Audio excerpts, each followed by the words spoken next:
un nouveau concept de vidéo. Je lance encore un nouveau concept sur cette chaîne. Et l'idée dans ce concept de vidéo, c'est de m'adresser aux débutants du manga. Je fais cette vidéo car récemment j'ai une personne de mon entourage qui s'est mis au manga. J'ai voulu lui conseiller des vidéos sur YouTube et finalement je me suis rendu compte que beaucoup de vidéos manga sur YouTube étaient faites pour ceux qui s'y connaissaient déjà. Je me suis rendu compte donc que c'était un véritable parcours du combattant pour comprendre les bases du manga et qu'il fallait vraiment se démerder par soi-même.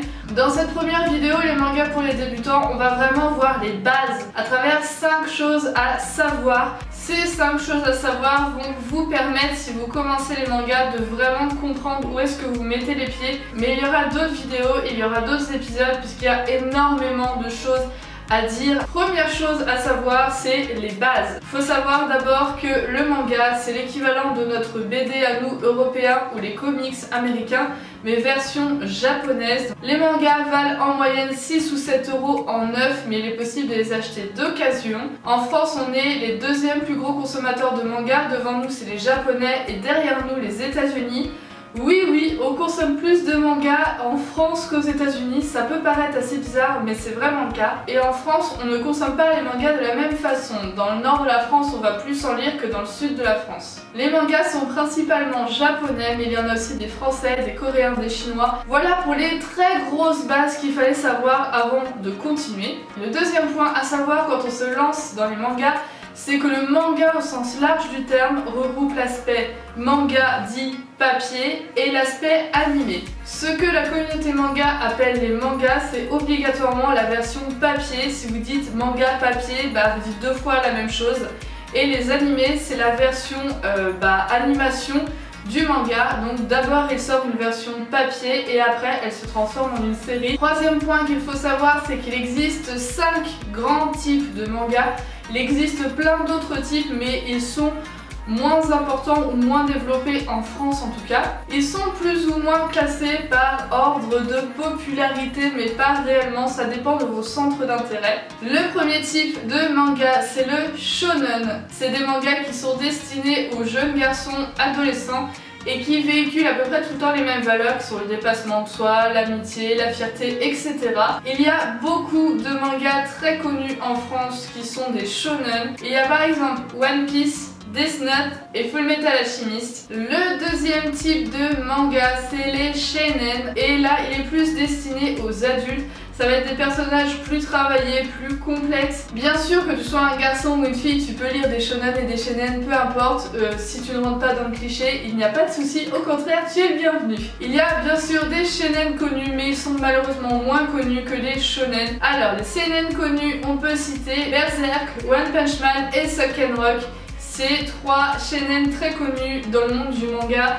Mais malheureusement, si tu es en surface du manga, tu n'en as probablement jamais entendu parler et c'est fort dommage. Le troisième type de manga, c'est les shoujo. Et là, la définition est assez simple puisqu'il s'agit tout simplement d'histoire d'amour entre un garçon et une fille. C'est caractérisé comme étant un style que les femmes préfèrent, mais personnellement, je n'aime pas ça du tout.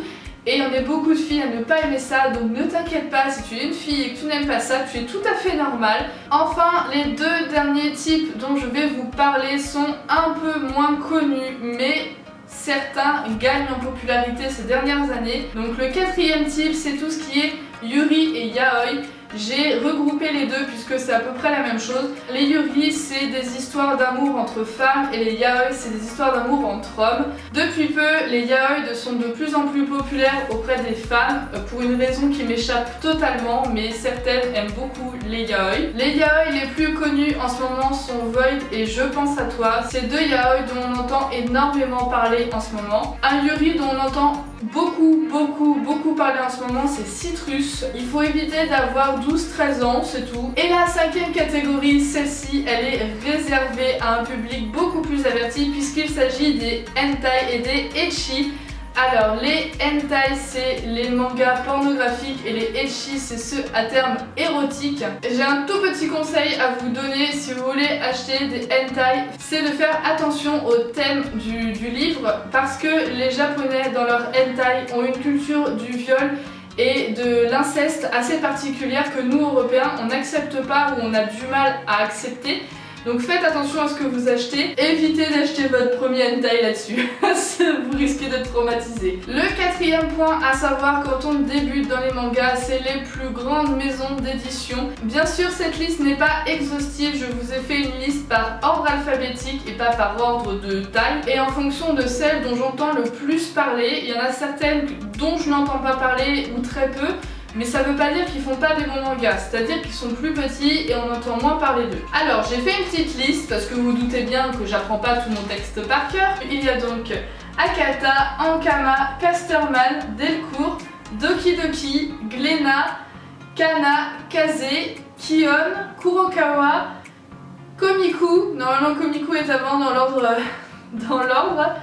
Ototo, Pika, Tefu Comics et bien sûr il y en a bien d'autres mais ils sont un peu moins connus. Et enfin, dernier point à savoir quand on commence dans les mangas, c'est où acheter ces mangas. Alors je parle pour la France, je pense que pour les pays limitrophes à la France et francophones, ça doit être à peu près la même chose. Seule chose que je sais, si j'ai des Suisses qui me regardent, je sais qu'en France les mangas sont moins chers qu'en Suisse, donc si vous êtes des Suisses frontaliers, n'hésitez pas à traverser la frontière, vous payerez vos mangas beaucoup moins cher. Pour la Belgique, je pense que les prix sont similaires aux nôtres, et pour le Luxembourg, je vous avoue que c'est assez opaque, j'ai fait quelques petites recherches, mais j'arrive pas à savoir.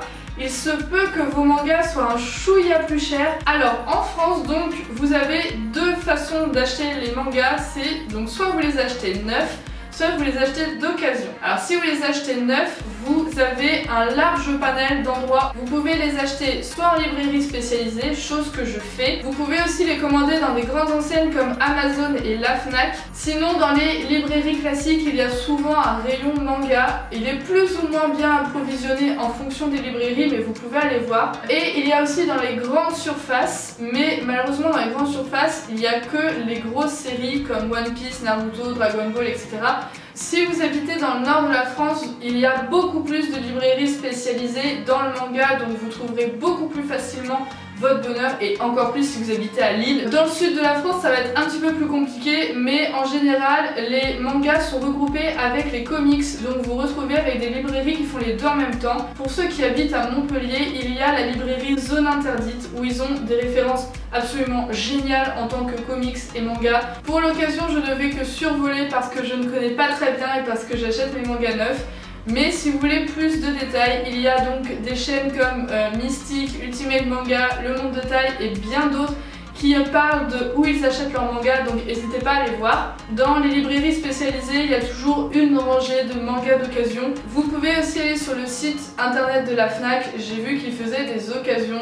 Après, ça peut être risqué parfois, je n'ai jamais commandé avec eux, donc je ne sais pas du tout. Dernier moyen d'acheter des mangas d'occasion, c'est les sites de livres d'occasion tels que Gilbert Joseph. Je n'ai jamais acheté chez eux, mais j'ai eu beaucoup de bons échos à leur sujet. Et voilà, la vidéo est terminée, j'espère qu'elle vous aura plu. Si vous comptez vous mettre au manga, qu'elle vous aura donné des infos et que ça vous aura donné envie de nous rejoindre dans notre communauté, bienvenue. Voilà, ceux qui sont déjà dans l'univers du manga, j'espère que cette vidéo pourra vous aider à expliquer à des gens de votre entourage ce qu'est le manga et comment ça fonctionne.